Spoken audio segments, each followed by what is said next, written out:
അപ്പോൾ ആദ്യം തന്നെ എല്ലാവർക്കും ഹാപ്പി വിഷു. ഇന്നത്തെ പരിപാടി എന്ന് പറഞ്ഞു കഴിഞ്ഞാൽ രാവിലെ തന്നെ ചാരുട്ടീനെ കൃഷ്ണനുള്ള കോസ്റ്റ്യൂമൊക്കെ ഇട്ട് സെറ്റ് ചെയ്ത് വെച്ചേക്കുക.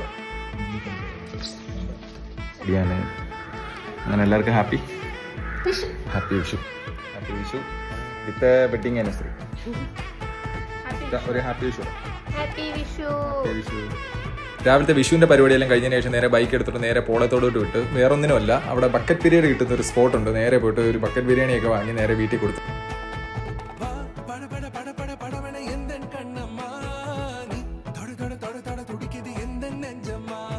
അങ്ങനെ ഉച്ചക്കലത്തെ ഫുഡടിയും കാര്യങ്ങളെല്ലാം കഴിഞ്ഞതിന് ശേഷം നേരെ ഹോട്ട് കേക്കിലോട്ട് വിട്ടു. നേരെ വേറൊന്നിനുമല്ല, നമ്മുടെ വെഡിങ് ആനിവേഴ്സറി ആയതുകൊണ്ട് ഇന്നൊരു ചെറിയൊരു കേക്ക് മേടിക്കാൻ വേണ്ടിയിട്ട് പോയതാണ്.